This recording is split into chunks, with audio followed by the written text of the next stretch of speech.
Bonjour tout le monde et bienvenue dans ce premier épisode de Homo Economicus. Aujourd'hui, on va parler un peu du cas de Realty, mais d'abord, comment ça va, Julien?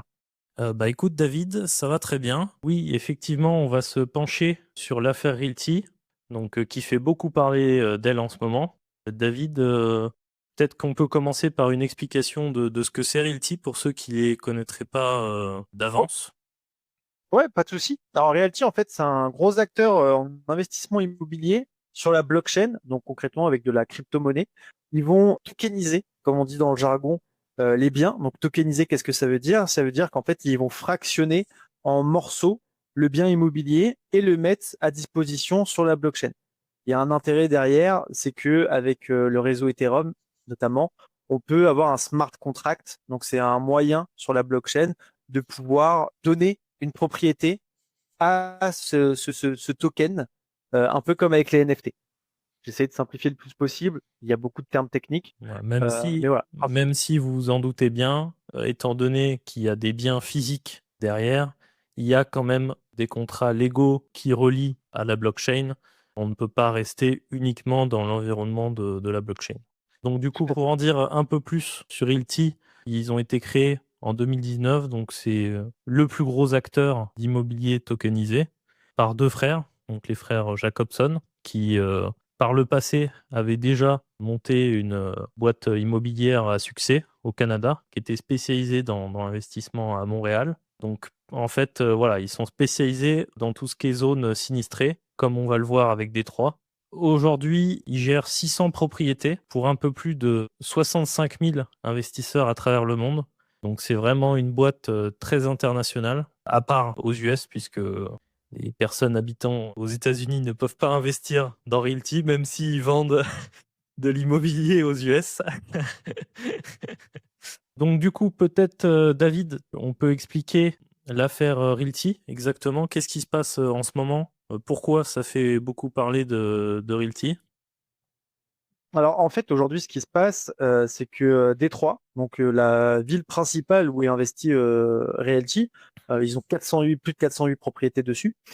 La ville en fait leur reproche plusieurs choses, des arriérés d'impôts qui n'auraient pas été payés, également une gestion du parc immobilier là-bas qui est complètement désastreuse avec des biens qui auraient des fuites, des problèmes de toiture et donc des logements insalubres en fait qui sont loués à des familles qui sont pauvres, parce que là-bas, ça reste une ville où il y a eu la crise a été très très forte lors des années 90 et qui a eu beaucoup de mal à remonter. Donc les familles là-bas sont quand même pour la plupart pauvres. Et de ce fait-là, en fait, Realty est accusé, entre guillemets, de être un peu un marchand de sommeil, on va dire, de louer des logements insalubres à des familles pauvres qui n'ont pas vraiment de choix sur le marché immobilier. Et d'ailleurs, Détroit qui n'est toujours pas remis entièrement de cette crise. Tout à fait. On est à quand même plus de 40 ans de faillite urbaine.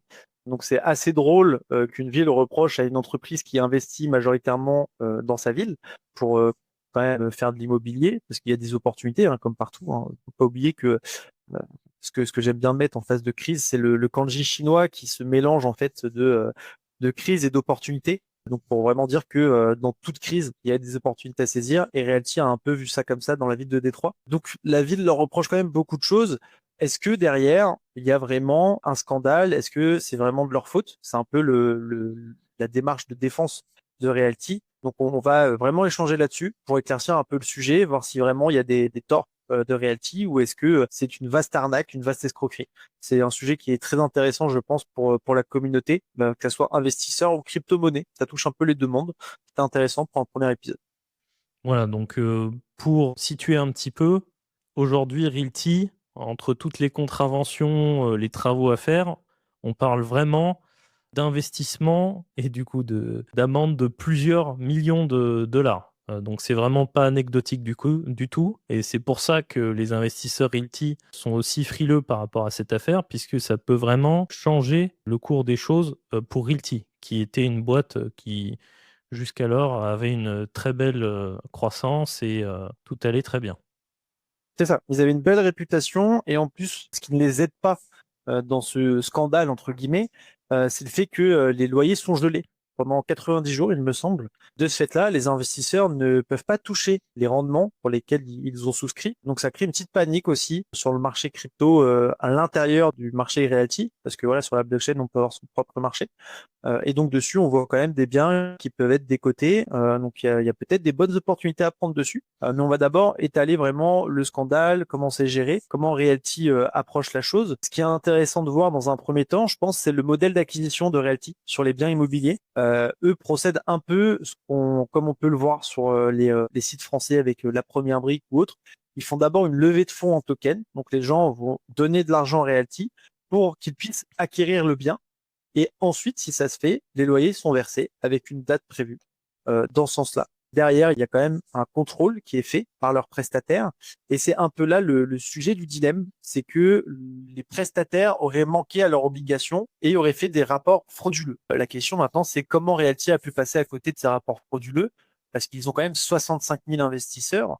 Et du coup, de ce fait-là, ça reste quand même des mastodontes sur le marché. Donc, comment un mastodonte peut passer à côté de ce type de contrôle qui est, selon la plupart des autorités, primordial? Julien, qu'est-ce que tu en penses, toi, cette défense-là, de dire que Realty est un peu tout blanc par rapport à leurs prestataires, parce que les prestataires les avaient escroqués sur de faux rapports? Alors oui, effectivement, Realty, on va beaucoup se baser sur ce que disent Realty, hein. Bien sûr, on ne peut pas le vérifier, donc c'est important d'avoir cette nuance puisque ça pourrait changer tout ce qu'on dit dans ce podcast. Donc oui, effectivement, en plus, je voulais rajouter par rapport à ce que tu as dit, David, ils ont mis en pause leur programme de buyback, donc qui était un système en fait qui permettait aux investisseurs de se faire racheter leur part directement par Realty sans avoir besoin de trouver un acheteur particulier. Donc qui était quand même un programme assez rassurant, hein, on peut le dire, pour les investisseurs. Et ça a aussi participé à créer un mouvement de panique par rapport à ça.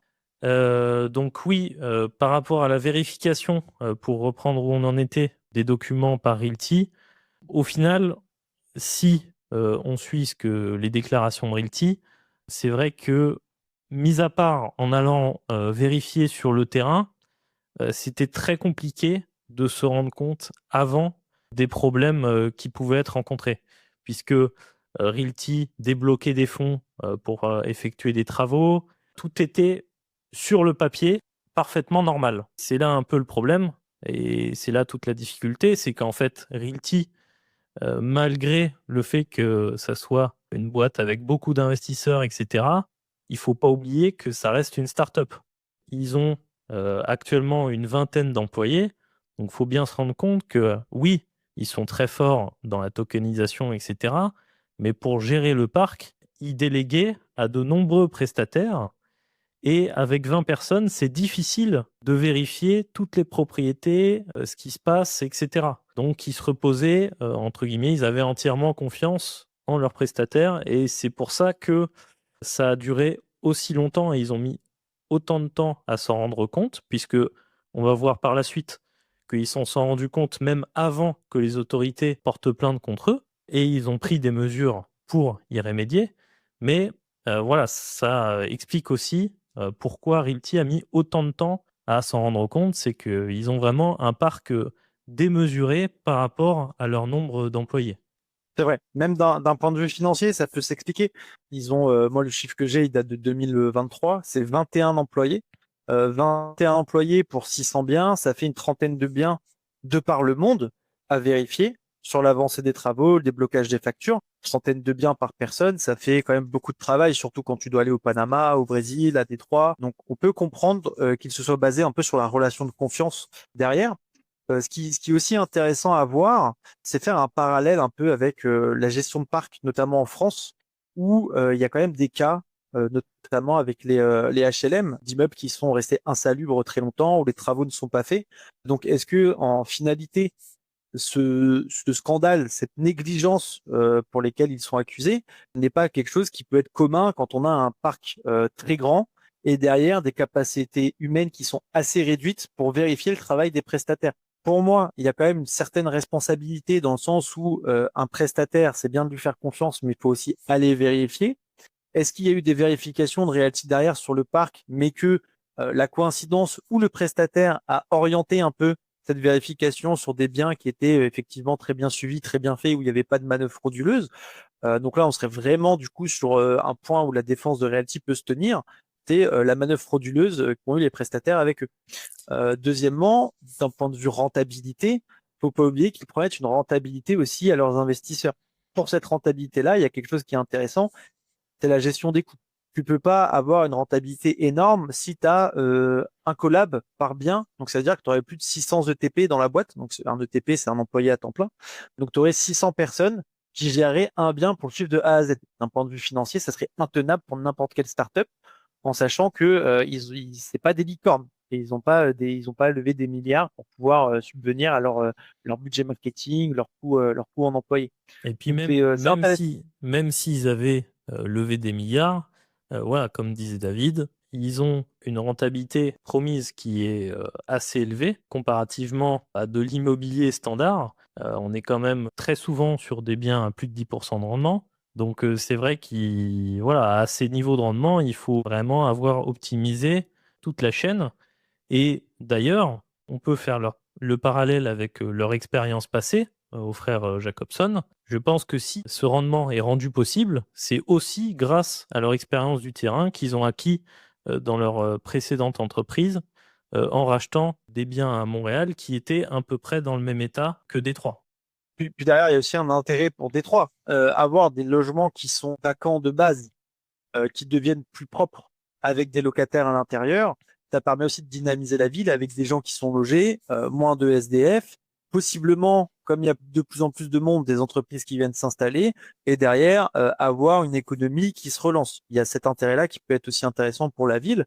Donc, quelque part, est-ce que ça serait pas un peu l'hôpital qui se moque de la charité de la part de Détroit d'attaquer Realty, qui a quand même une optique qui peut redynamiser la ville, alors que eux-mêmes sont un peu sur un échec dans la redynamisation de Détroit depuis 40 ans, depuis la crise industrielle et le départ des plus grosses usines. Est-ce que Realty est un acteur qui fait peur à la ville parce qu'ils ont un gros portefeuille immobilier, un gros parc sur la ville et du coup ils commencent à peser aussi sur le bien immobilier, hein. Quand on a plusieurs centaines de biens sur une même ville, est-ce qu'on peut pas un peu dicter la loi sur les marchés?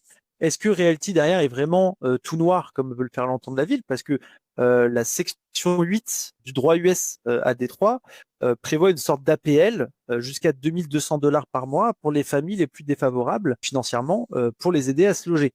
Mais derrière, c'est soumis quand même à un contrôle de Détroit. Donc, est-ce que Détroit est vraiment tout blanc? Est-ce que eux-mêmes n'ont pas des problématiques administratives un peu comme Realty avec le manque d'effectifs pour contrôler les biens? Et est-ce que ces choses-là sont pas validées toutes seules, un peu en automatique avec un employé qui tamponne les documents pour le versement des aides? Parce que beaucoup de biens ont des versements qui sont faits par l'État dans lequel se situe Détroit pour les loyers. Exactement. Et d'autant plus qu'un des points qui a été soulevé par Realty, c'est qu'effectivement, c'est le plus gros gestionnaire de parc de la ville. Donc, ce qui en fait une cible d'intérêt si jamais il y a des raisons politiques derrière cette attaque. Mais en plus de ça, Realty, sur certains biens qui ont été attaqués par la ville, n'ont fait que conserver le locataire existant qui était là avant l'achat par Realty du bien. Donc, on est vraiment en présence de biens qui étaient comme ça depuis des dizaines d'années, qui étaient validés par la ville, puisque normalement, tous les biens qui sont loués à Détroit doivent être validés par la ville de Détroit. Donc, on voit bien que la ville de Détroit semble vouloir reprocher des choses qu'elle ne reprochait pas avant, parce que à fermer les yeux volontairement pour être plus flexible par rapport aux lois, puisque des fois, voilà, les lois ne sont juste pas adaptées au contexte. Et d'ailleurs, ils avaient sans doute raison de faire ça, hein, puisque on voit bien que Détroit s'est quand même redynamisé au fur et à mesure. Mais voilà, vu que aujourd'hui on est à l'approche d'une élection, voilà, est-ce que ça serait pas pour des raisons politiques qu'ils auraient engagé cette procédure auprès du plus gros loueur de biens de la ville? C'est une question légitime à se poser. Et également, un sujet qui peut être intéressant à soulever et pour lequel on a des contre-exemples, c'est le montage financier que fait Realty sur les biens qu'ils acquièrent. Donc, ils font des LLC, ce qui est l'équivalent d'une SAS en France, qui détient le bien et dans lesquels les investisseurs sont propriétaires du coup de la LLC qui détient le bien. Pour Détroit, c'est une manœuvre frauduleuse pour montage financier et être déresponsabilisé quelque part en cas de problématique pour les frères Jacobson. Parce que faut pas oublier que Détroit demande à ce que les frères Jacobson soient responsables personnels de la situation. Si on fait un parallèle avec la France, et c'est quelque chose qui est assez intéressant, quand vous investissez sur certaines plateformes pour faire du private equity, donc du titre non coté, donc investir dans des startups, cette plateforme-là crée une SAS qui va détenir les parts de l'entreprise dans laquelle vous investissez. Est-ce que ça aussi, c'est une manœuvre frauduleuse pour faire un montage financier, dédouaner la plateforme de toute responsabilité? Non. Techniquement, c'est fait pour faciliter la gestion des investisseurs dans l'entreprise dans laquelle ils ont investi, mais également limiter les risques. Parce que forcément, si il y a une seule holding et dedans, il y a 600 startups différentes, vous êtes co-responsable en tant qu'investisseur des 600 startups qui sont représentées dans cette holding. Voilà, c'est Realty, aussi, là, Realty y trouve un intérêt, mais tout particulièrement, c'est les investisseurs qui en trouvent le plus gros intérêt, puisque ça leur permet vraiment d'être exposés uniquement aux biens dans lesquels ils ont investi. c'est ça. Parce que en fait, ce qui se passe, c'est que s'il y a une LLC pour tous les biens, donc pour les 608 biens du parc, déjà, la gestion pour verser les loyers sera beaucoup plus compliquée. Deuxièmement, si vous avez des biens dans les 608 qui sont pas rentables ou qui sont en construction, bah, ça vous rend co-responsable, mais également, vous avez un risque sur le bien en question dont vous ne vouliez pas. Donc, c'est un frein aussi pour les investisseurs. Et c'est ce montage-là, quelque part, qui a fait la force de Realty, c'est de garantir que le bien que vous achetez à travers la société vous appartient et vous n'avez pas de risque adjoint, entre guillemets, avec d'autres biens qui seraient détenus par la même société. Et c'est ça qui est intéressant d'un point de vue gestion du risque, c'est que le loyer qui tombe, c'est le loyer qui tombe. Vous n'avez pas d'autres propriétés dedans avec des loyers qui viennent complexifier la gestion. Vous savez pas trop où vous en êtes. Il y a possiblement des écritures comptables qui peuvent être aussi falsifiées dans ce montage-là. Si vous avez plusieurs biens dans la même société, là vous avez un bien pour falsifier des écritures comptables, c'est un peu plus compliqué déjà. Donc c'est le point fort de Realty pour moi, c'est ce type de montage-là qui est intéressant et qu'on peut mettre en face avec le private equity en France qui a exactement la même typologie de montage. Donc cet argument-là pour l'État de Détroit, à mon sens, ne tient pas parce que on a plusieurs exemples qui font les mêmes types de montage dans d'autres secteurs. Disons que on peut comprendre que ça complexifie la plainte pour la ville de Détroit, mais dans le cas spécifique de Realty, ça semble être un montage qui est totalement justifié et le juge pourra reconnaître la validité du montage, puisque de toute manière, ce type de montage peut être soit légal, soit illégal, suivant la justification derrière ce montage. C'est ça. Et on peut le mettre en corrélation avec les SCPI, par exemple, en France. Quel est l'avantage d'investir sur Realty? C'est que vous vous exposez à un seul bien, à une seule typologie de locataire, parce que vous n'avez qu'un seul bien. Quand vous investissez en SCPI, vous achetez des parts d'un parc immobilier en lui-même, avec des biens sur lesquels vous n'auriez pas forcément investi, parce que soit vous n'êtes pas, c'est pas quelque chose qui vous intéresse, soit le bien est un peu plus risqué. Prenons l'exemple du Covid. L'immobilier commercial était en chute libre parce que les entreprises étaient fermées. Il y a eu le télétravail qui est venu en plus mettre son petit grain de poussière dans l'engrenage, donc les locaux commerciaux étaient de plus en plus vides, étaient rendus. Quand vous avez une SCPI qui fait un mix de commercial résidentiel, imaginons, vous achetez des parts d'une entreprise, d'un parc immobilier qui a possiblement 20, 30, 40, 50% de typologie de bâtiments qui ne vous intéressent pas. Là, avec Realty, vous avez quand même cet avantage de pouvoir acheter un bâtiment qui vous intéresse avec un locataire. Et ça, je trouve quand même que c'est un très gros point fort comparé au SCPI. Donc, le montage est forcément plus complexe que quand on veut vraiment standardiser et mettre de côté chaque bien un par un, plutôt qu'en faire un panier de biens comme les SCPI. Ça, c'est un gros avantage pour moi pour Realty. Maintenant, aujourd'hui, ça leur vaut quand même des accusations qui sont plus ou moins graves parce que possiblement, Realty peut devenir tout à fait différent après le jugement et le rendu du juge sur l'affaire. Parce que concrètement, qu'est-ce qui peut se passer si le juge n'est pas, on va dire, ami avec la tokenisation ou le blockchain ou le monde des crypto-monnaies. Qu'est-ce qui peut se passer, Julien, concrètement là sur la ferme finalité? Concrètement, ça peut être très difficile pour Realty s'ils sont reconnus coupables à 100%. Bon, c'est quand même un scénario qui pour nous, semble très peu Peu envisageable. probable. Ouais. Euh, Il y a quoi d'autre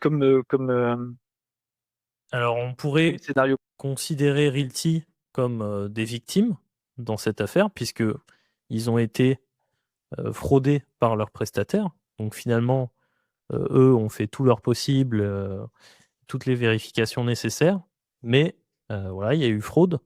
Donc, et c'est cette position que va essayer de défendre Realty, puisque bien sûr, ça les rendrait responsables d'absolument rien. Ils n'auraient pas d'amende à payer, rien du tout. Donc, c'est vraiment la position idéale.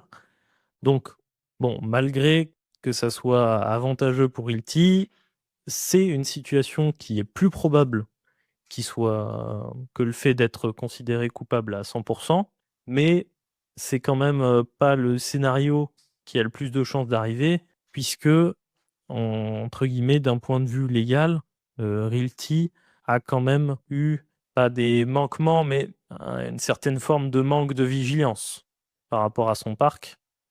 Donc, voilà, le scénario que nous, on imagine le plus probable, sera la responsabilité partagée, donc entre leurs prestataires et eux, qui limiterait quand même considérablement la casse, voire même potentiellement de négocier avec le juge des aménagements de peine pour pouvoir faire les travaux sur une longue durée, etc. Voilà, pouvoir vraiment payer les amendes au fur et à mesure, pas totalement couler Realty. Ce qui serait vraiment là une catastrophe à la fois, bon, bien sûr pour les investisseurs, mais aussi pour Détroit elle-même. Si ce qu'on vous dit vous intéresse, on a créé Homo Economicus, notre newsletter mensuelle qui décrypte les rouages de la bourse. Abonne-toi, le lien est en description. C'est vrai, parce que bon, comme on l'a déjà dit, ils ont des prestataires qui s'occupaient de gérer les biens. Eux n'ont pas forcément ils n'ont pas forcément mis les moyens humains derrière pour contrôler ce que faisaient les prestataires parce qu'on était vraiment sur une relation de confiance. Ils ont 408 biens à Détroit. Vous imaginez bien que si Realty est jugé coupable à 100% et qu'ils doivent vendre l'ensemble des 408 biens qu'ils détiennent sur Détroit, on se retrouve quand même dans une phase où le marché immobilier va être inondé de biens d'un coup. De ce fait-là, on va avoir une disparité parce qu'on aura quand même beaucoup plus d'offres existantes d'un seul coup que de demandes. Donc les prix par économie vont possiblement baisser. Et si les prix baissent, c'est pas forcément bon signe pour Détroit. On l'a vu pendant la crise immobilière, notamment. La crise immobilière, on a vu beaucoup de biens de prix baisser en 2008 à Détroit. Il y a eu quand même des acheteurs, mais il n'y avait pas suffisamment d'acheteurs pour racheter l'ensemble des Après, biens, ce qui a fait que les effectivement, prix ont dégringolé. la décision de vendre le bien sera probablement, c'est même sûr, la décision des investisseurs eux-mêmes, pas de Realty. C'est là aussi la complexité, c'est qu'en fait, concrètement, si jamais Realty fait faillite, le gestionnaire qui gère le lien avec la blockchain, etc., ne sera plus là.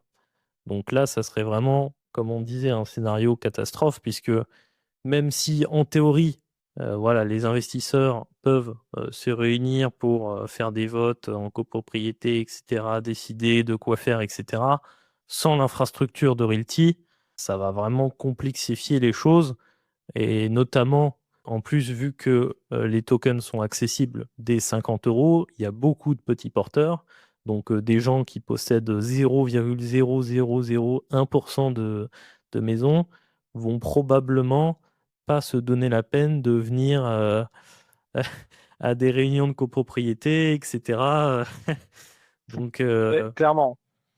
voilà, c'est vraiment dans la pratique, si Realty était amené à avoir des grosses difficultés financières, ça serait une catastrophe dans Realty pour Détroit dans ce sens-là, puisqu'il se retrouverait avec un énorme parc qui est un peu géré, bah, qui est ingérable en fait, puisque il y a des milliers d'investisseurs qui doivent se réunir pour prendre la moindre décision.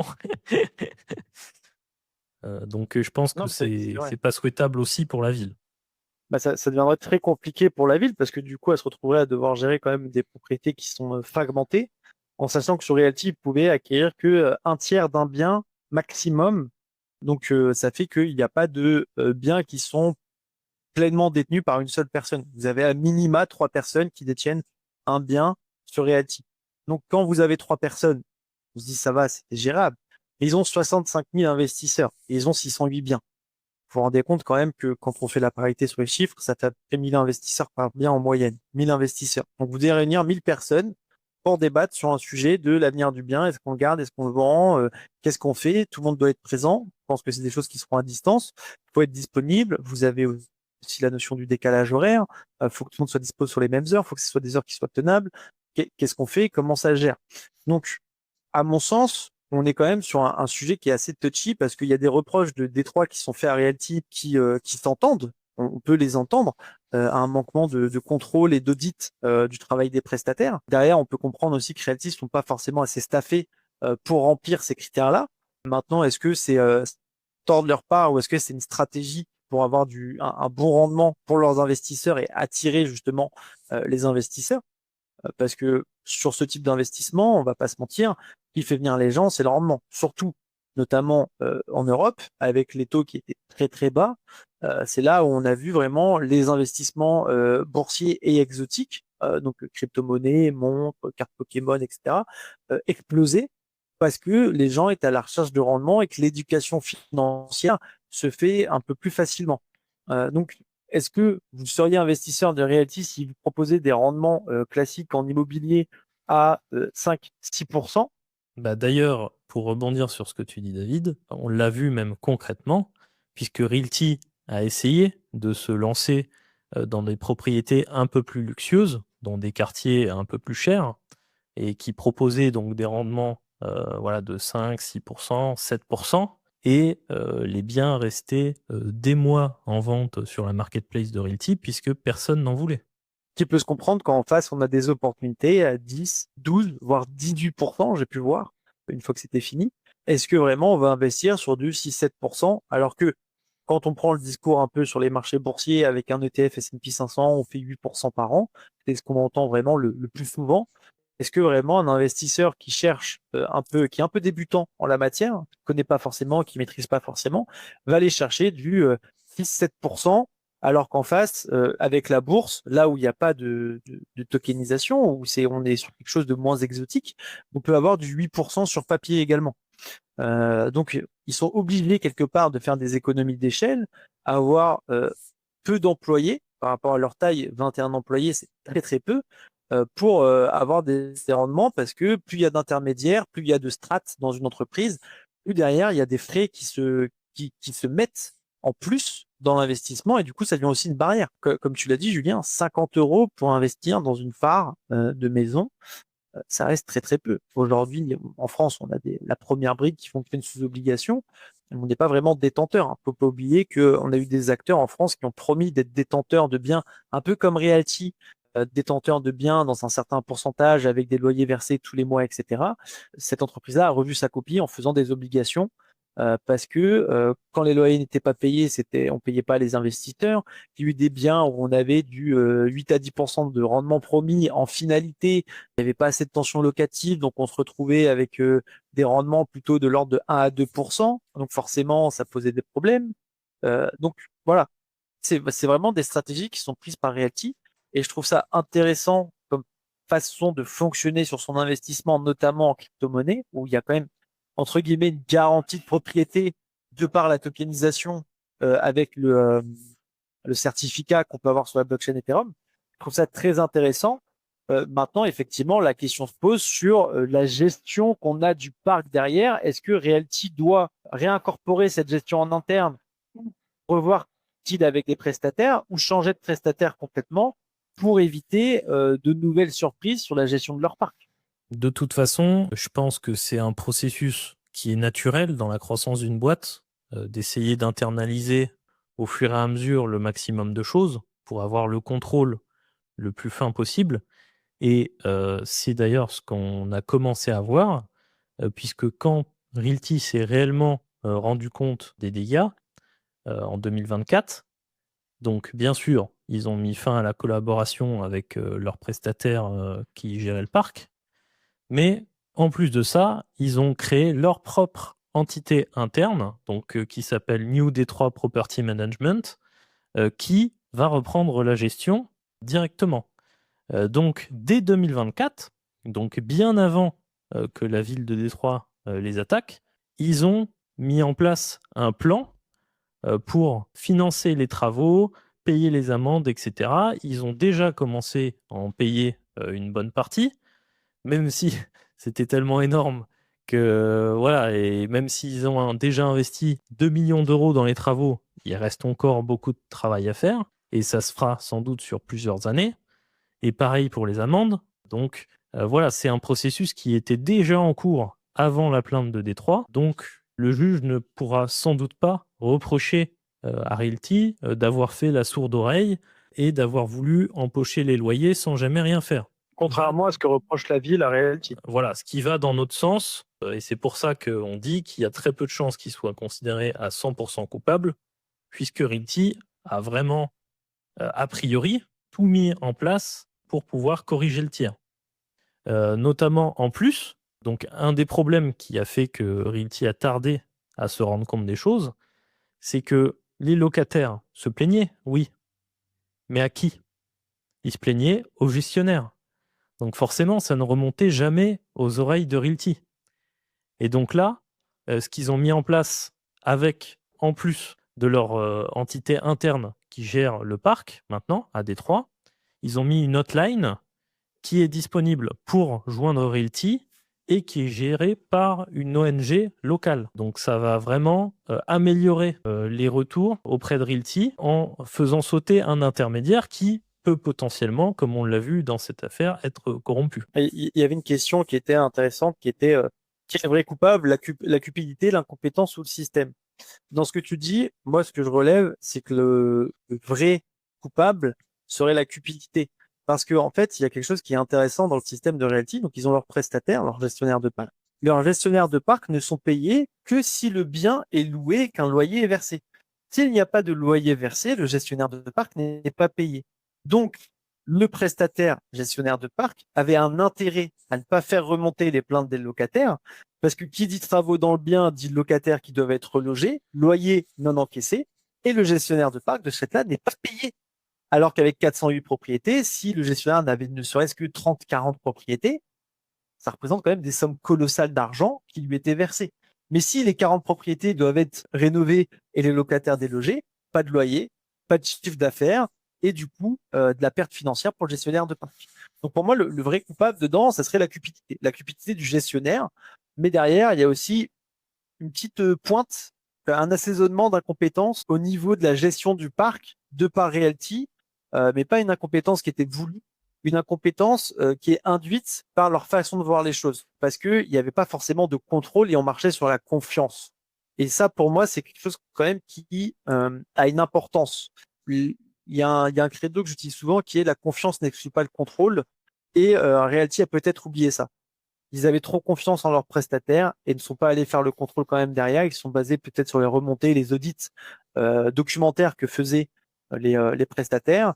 Peut-être qu'il y a eu également des audits, comme je disais, physiques qui ont été faits sur quelques biens, mais les prestataires orientés vers les biens forcément qui étaient parfaitement bien gérés et parfaitement rénovés. De ce fait-là, les contrôles auraient peut-être dû être plus poussés de la part de Realty.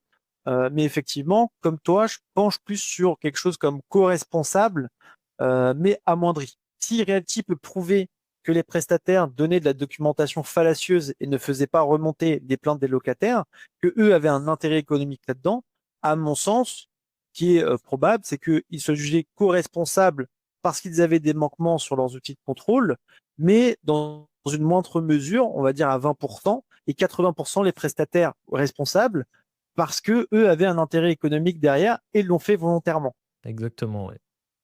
Puis il faut pas oublier qu'ils sont quand même fait flouer par plusieurs prestataires. C'est pas que le gestionnaire de parc. Il y a les entrepreneurs qui venaient faire les travaux de rénovation, qui émettaient des factures sans jamais avoir fait les travaux. Enfin, c'est vraiment toute une chaîne de, d'entrepreneurs qui, entre guillemets, se sont dit c'est une boîte de la blockchain, on va profiter un peu de la source d'argent gratuite, et puis voilà. Ou peut-être même une fraude commune, hein. Peut-être que les prestataires se sont mis en lien, gestionnaires de parcs, qui ont recommandé des entrepreneurs en disant, ah, t'inquiète pas, c'est moi qui fais les documents. Voilà, on peut vraiment être sur une fraude de grosse ampleur, mais qui soit pas forcément de la responsabilité à 100% de Realty. Realty, ils avaient un problème, c'est le manquement d'humains en termes de quantité d'employés pour pouvoir faire les contrôles. Pour moi, c'est la chose qu'on peut leur reprocher, c'est de pas avoir poussé les contrôles plus loin, mais on peut comprendre que, humainement parlant, c'est très compliqué d'envoyer des employés à Panama, aller vérifier des travaux, ensuite les renvoyer à Détroit, vérifier des travaux. Voilà. Il y a ce critère-là aussi qui en gestion D'autant est très que, compliqué. d'autant que même sans prendre l'extrême, le Panama, ils ont des biens sur plusieurs États, aux États-Unis maintenant. Et bon, les États-Unis, c'est pas la France en termes de distance. Donc même aller contrôler sur plusieurs États, c'est vraiment fastidieux. Ah oui, bah côte est, côte ouest, il me semble que c'est 8 heures d'avion. C'est ça. 8 heures d'avion. Rendez-vous compte. Tu ne parles pas de voiture, tu parles d'avion. Nous, le nord-sud, c'est 8 heures de voiture et 1 heure d'avion. Eux, c'est 8 heures d'avion. C'est gigantesque. Une autre question que je trouve intéressante, Julien, c'est est-ce que pour toi, l'affaire Realty va tuer la tokenisation immobilière ou au contraire, ça va permettre de la rendre plus mature en servant un peu de Realty comme un cas d'école sur ce qu'il faut faire, ce qu'il faut pas faire et les points à améliorer? Bah, ce qui est sûr, c'est que peu importe le jugement à court ou à long terme, ça va forcément augmenter en maturité le secteur, que ça soit Realty qui augmente en maturité ou alors ses concurrents.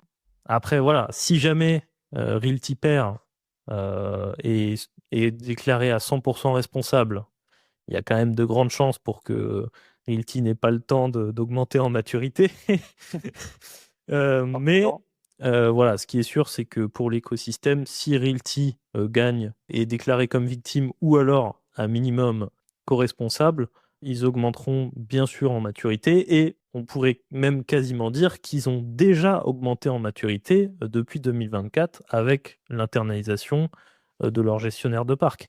Et donc peut-être qu'ils étaient déjà en train de se poser la question pour d'autres villes, etc. Une fois que le Donc, problème est soulevé, t'es au courant. ils peuvent, ils ont l'air de réagir et de mettre en place des mesures préventives assez rapidement. Et puis d'ailleurs, de toute façon, Realty, enfin les frères Jacobson particulièrement, voilà, se sont démontrés à travers de nombreuses années qu'ils étaient de très bons gestionnaires, etc. Donc des erreurs, ça arrive à tout le monde. L'important, c'est de savoir rebondir dessus. Je suis d'accord avec toi. Et en parlant d'erreur, Realty, ça reste de l'immobilier alternatif, hein. On est de l'immobilier en crypto. On a un peu les CPI, on a l'immobilier fractionné avec certaines plateformes françaises dont je ne peux pas citer le nom. Est-ce que tu aurais un conseil à donner, vraiment le meilleur conseil que tu puisses donner pour quelqu'un qui souhaiterait investir dans l'immobilier alternatif aujourd'hui? Quel serait vraiment le point de vigilance qu'il peut avoir pour éviter au mieux une erreur d'investissement sur ce sujet-là?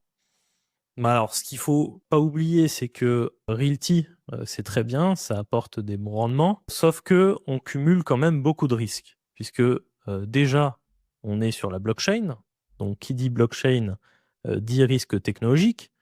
Si jamais Realty font une erreur de code qui n'est pas vue dans les audits de sécurité, etc., les fonds peuvent être perdus, et voilà, tout le risque technologique lié à la blockchain, déjà, on est en plein dedans. Et en plus de ça, on investit donc via la blockchain sur des propriétés qui sont dans des zones particulièrement sensibles. Donc on cumule quand même deux gros risques rien qu'à travers la technologie plus la zone investie, qui font qu'il ne faut pas négliger le risque de cet investissement juste parce que c'est dans la blockchain, on ne se rend pas bien compte. D'autant plus que la blockchain a tout son intérêt pour Realty, puisque ça nous permet de pouvoir hypothéquer facilement les biens, etc., de faire des montages complexes qui sont d'habitude faits quasiment que par des pros de l'immobilier. Là, on peut le faire en un clic quasiment.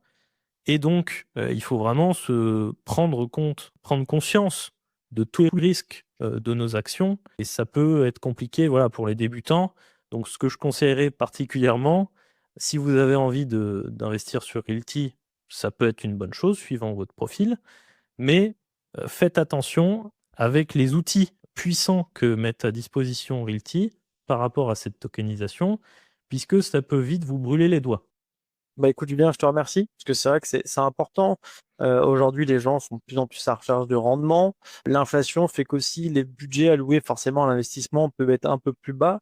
On a beaucoup de diversification qui se fait, que ce soit en bourse ou à travers la crypto-monnaie, qui est un peu l'Eldorado aujourd'hui, on en voit beaucoup. Donc c'est intéressant d'avoir ce point de vue-là, de prendre en compte le risque technologique qu'on n'aurait pas sur de l'immobilier qu'on détient physiquement. Hein. Si j'achète un immeuble, j'ai pas de risque technologique de voir ma boîte se faire siphonner tous ses fonds parce qu'il y a une erreur de code, vu que je suis pas soumis à la blockchain, mais également le risque géographique, parce que là où ils investissent, c'est toujours des zones qui sont un peu plus tendues. Mais ça reste quand même un risque qu'on peut avoir dans l'immobilier si je fais un premier choix non réfléchi, entre guillemets, sur mon investissement IMO et que je vais dans une zone où il n'y a pas de tension locative, dans une zone où il n'y a pas forcément de locataires en demande, où je vais acheter un bien qui va rester vacant. Alors, Donc, au final, en fait, je suis totalement d'accord avec toi, sauf qu'il y a quand même un point qui est encore plus risqué que ce que tu dis, c'est qu'avec Realty, on est propriétaire direct des biens. Donc, comme on le disait tout à l'heure, si Realty fait faillite et ne peut plus être en mesure de gérer nos biens, c'est à nous d'aller les gérer. Donc, on cherche d'intermédiaire. voilà, c'est vraiment... On supprime des intermédiaires, donc on a un rendement plus élevé, puisque bien sûr c'est toute une couche de frais qui est enlevée, mais on a les risques qui vont avec. On est dépendant du coup d'un seul intermédiaire finalement qui serait Realty pour la gestion du bien, qui permet de faciliter en fait cet investissement qu'on ferait d'un point de vue géographique, parce qu'on pourrait investir au Brésil, au Panama ou aux US tout en étant en France, sans avoir besoin de réfléchir et de faire des allers-retours vers ces pays-là pour la gestion de nos biens. Donc c'est vrai qu'il y a cet avantage-là, mais du coup ça induit d'autres risques. Et ça c'est effectivement très important de le prendre en compte. Enfin, pas de cacahuètes. Donc c'est important de savoir où on met les pieds. Est-ce que tu avais des choses à rajouter sur ce cas-là, des points qu'on n'aurait pas abordés? Si, bah pour rassurer les investisseurs Realty quand même, les loyers, si vous ne vous êtes pas trop tenu au courant, les loyers dans la ville de Détroit sont toujours versés, mais sur des comptes séquestres. Donc, c'est-à-dire qu'ils ne vous sont plus versés directement à vous, mais ils sont mis sur des comptes qui sont bloqués. Et en fait, ils vous seront restitués à la fin de l'affaire. Donc, vous ne perdez pas réellement de sous sur cette période-là.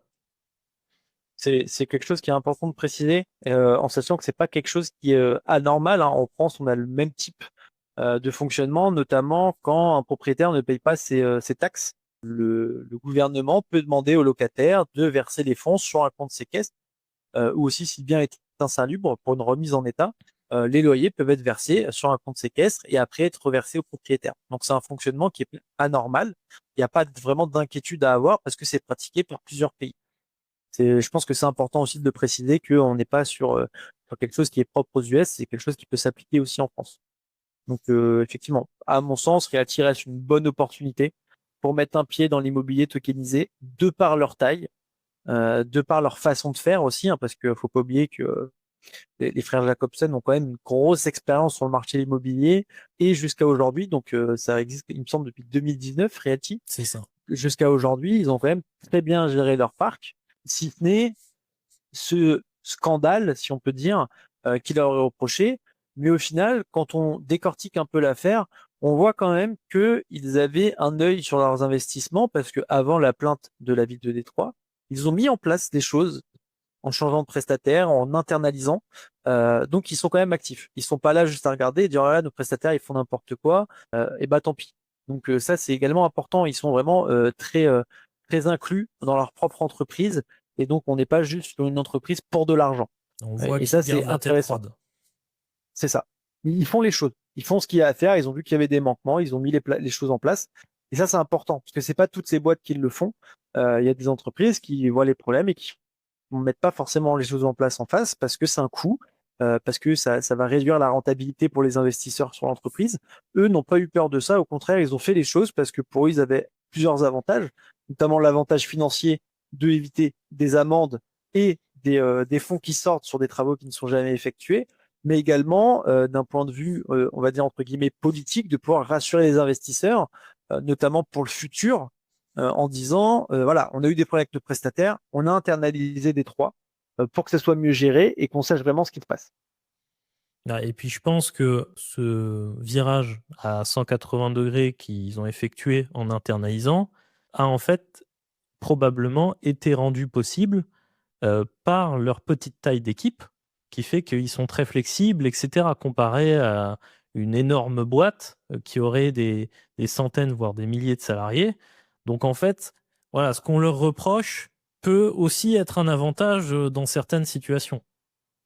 Bah, c'est vrai que faire bouger une boîte où tu as 21 employés, ça reste quand même relativement simple, vs une boîte qui en a 1000, où tu dois faire marcher tout le monde dans une nouvelle direction. Ça reste quand même beaucoup plus compliqué. 21 personnes, surtout si elles sont là historiquement, c'est des personnes qui adhèrent au système, qui adhèrent à la façon de faire, vont beaucoup plus facilement changer de direction parce qu'on parle de 21 personnes. C'est une classe, c'est moins qu'une classe de collège.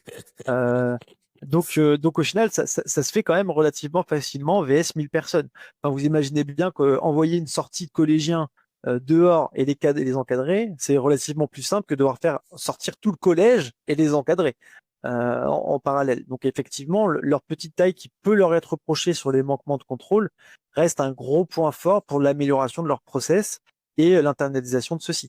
En sachant que c'est une autre entité qui est créée, donc possiblement à travers cette entité, ils auraient également peut-être une vingtaine d'employés pour gérer les biens sur Détroit. Donc au final, ils doubleraient de taille, mais sans que ça soit sans que ça soit vraiment propre à Realty, ça serait sur une autre entreprise, donc différentes façons de gérer les employés à l'intérieur. Et puis peut-être qu'avec un peu de chance, à terme, le fait d'internaliser permettra d'obtenir des meilleurs rendements en diminuant certains coûts. C'est ça, parce qu'actuellement, je crois que c'est 5% des loyers qui étaient reversés aux gestionnaires de parc. Donc ça peut faire des sommes conséquentes. Là, c'est 5% possiblement des loyers qui vont retourner dans la poche de Realty pour faire tourner le gestionnaire. Donc ça leur donne aussi plus de moyens pour embaucher des équipes compétentes, peut-être des seniors sur le contrôle et les audits de leur parc, et donc avoir derrière quand même un effet de compétence qui reste plus élevé qu'actuellement où ils ont personne. Exactement. Du coup, pour conclure, voilà, comme on a dit tout au long de cet épisode, on reste très optimiste sur Realty. On pense vraiment que la situation où vous serez considéré 100% coupable a vraiment très très peu de chances d'arriver. Donc voilà, la panique de certains investisseurs, pour nous, semble injustifiée et peut rendre Realty très intéressant en ce moment pendant cette petite phase d'incertitude et proposer des rendements qui sont très avantageux. D'accord. Bah, je pense qu'on va conclure là-dessus. Merci à tous de nous avoir écoutés. N'hésitez pas à laisser un commentaire.